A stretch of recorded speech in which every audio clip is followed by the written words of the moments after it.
Halo teman-teman, assalamualaikum warahmatullahi wabarakatuh. Ini pertama kalinya kita bertemu dengan Mbak Meli, ahli gizinya di. Assalamualaikum. Waalaikumsalam warahmatullahi wabarakatuh. Ahli gizinya di Puskesmas Sungai Merdeka. Jadi banyak yang request nih, aku ngisiin buku KMS tuh kayak mana.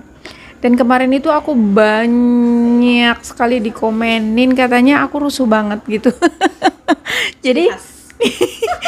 Jadi aku hari ini mau ngevlog. Jadi aku nggak akan komenin atau aku ngerusuhin gitu karena katanya jadinya nggak fokus. Jadi ini bener-bener fokus ya. Beliau ini ahli gizi di Puskesmas Sungai Merdeka. Boleh kenalkan Mbak Meli? Ya. Terima kasih Putri. Assalamualaikum warahmatullahi wabarakatuh. Selamat pagi semuanya. Perkenalkan nama saya Meli Gustati. Saya ahli gizi di Puskesmas Sungai Merdeka. Ya, kita langsung shoot aja ke belakang. Ya, ini biasanya buku ini adalah lanjutan dari pemeriksaan kehamilan ibu, ya. Jadi ketika anaknya sudah lahir, buku ini dilanjutkan untuk pemeriksaan berat badan anaknya. Jadi yang harus kita pertama tahu adalah bayi balita kita itu laki-laki atau perempuan, karena itu terkait dengan penggunaan KMS-nya. Nah, kalau yang pink ini untuk perempuan, ya. Terus yang berwarna biru ini kalau bayi balita kita adalah laki-laki. Itu harus pertama tahu dulu ibu kadernya. Terus yang paling penting diisi adalah data nama anak di sini. Nama anak, katakanlah nama anaknya Mita, ya. Ini MS-nya pink untuk anak perempuan. Nama posyandu bisa diisikan misalkan anggrek. Nah, baik. Sudah ya, datanya sudah diisi. Nah, di KMS ini ada warna. Warna ini merupakan simbol. Jadi dia bukan tanpa arti. Ada warna kuning, warna hijau, terus ada warna putih. Jadi warna-warna ini merupakan simbol. Nah, kalau penimbangan anak yang bagus itu adalah dia berada di warna hijau. Begitu juga kalau misalkan berat badan yang bagus itu kalau anaknya ada di penimbangan warna hijau, terutama warna hijau tua. Kalau sudah berada di warna hijau muda, baik itu yang di atas ataupun yang di bawah, itu sudah warning untuk ibu, ya. Nah, apalagi kalau sudah di warna kuning. Terus ada juga warna putih. Ini apalagi ini butuh penanganan khusus.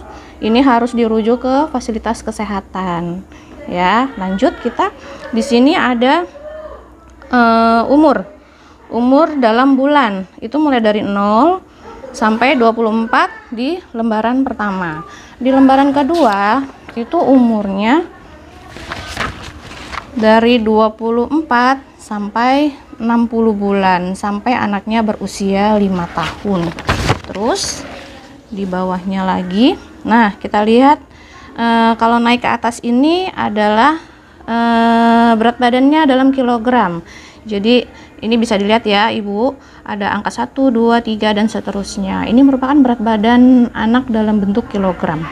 Lanjut, ini adalah bulan penimbangan. Di bawahnya ada berat badan dalam kilogram. Jadi hasil penimbangan itu ditulis di kolom berat badan dalam bentuk kilogram. Nah, KBM dalam bentuk gram. KBM ini merupakan kenaikan berat badan minimal. Jadi dari sini kita bisa menentukan berat badan anak kita itu naik atau tidak. Itu bisa dari KBM ini. Nah, ini N garis miring T. Ini adalah naik atau tidak naik. Ini nanti ada cara pengisiannya. Selanjutnya ada ASI eksklusif. Di sini kita tanyakan ke ibu bayi balitanya, ibu bayinya maksud saya. Ini anaknya sudah pernah dikasih makan atau belum, masih ASI eksklusif atau belum. Nanti kita bisa checklist kalau dia masih ASI, atau kita bisa silang kalau misalkan dia sudah diberikan susu formula atau madu atau yang lainnya. Terus kita lanjut ke bulan penimbangan. Bulan penimbangan ini di 0 ini selalu kita isikan dengan bulan kelahiran.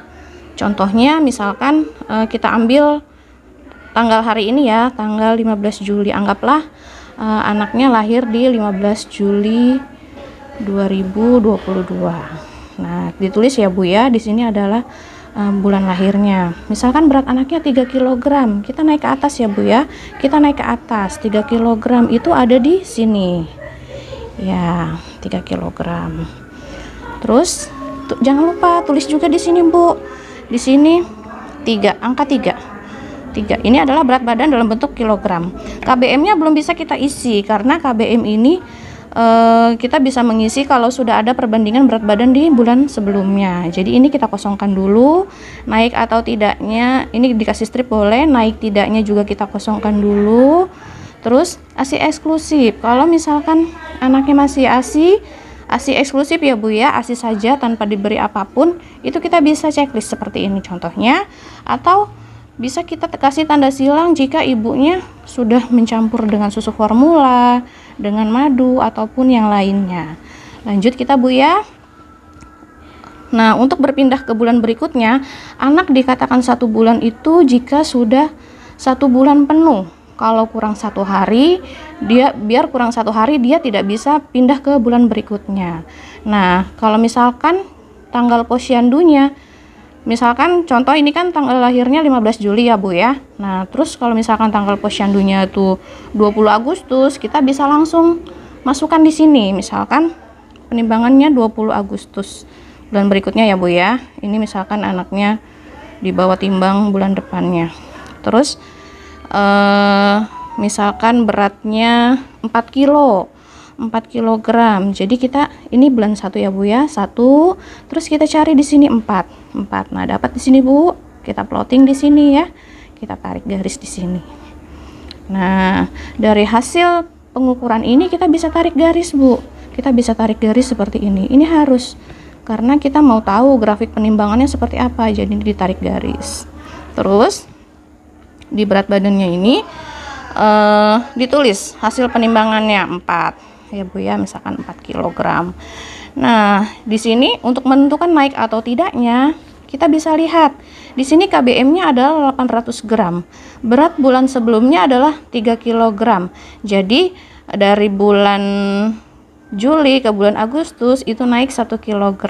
Jadi KBM-nya 800 gram. Anaknya masuk kategori naik ya Bu ya. Kecuali misalkan berat badan anaknya di bawah 3,8 kilo itu masuk kategori tidak naik karena KBM-nya adalah 800 gram. Nah, bagaimana jika tanggal posyandunya itu misalkan setiap tanggal 14 Agustus katakanlah seperti itu ya. Jadi ibu boleh taruh di sini nih Bu. Tanggalnya boleh ditaruh di sini. 14. Mungkin boleh saya hapus ya supaya nggak bingung ya. Ini versi kedua nih. Ini saya hapus. Ini saya hapus. Nah, ini juga. Nah, ini kan kalau tanggal posyandunya melebihi tanggal lahir anak. Tapi bagaimana kalau tanggal posyandunya itu sebelum tanggal lahirnya anak? Contoh misalkan anaknya kan lahir tanggal 15. Posyandu misalkan tanggal 10. Berarti di sini 10 Agustus ya Bu ya. 10 Agustus 2022.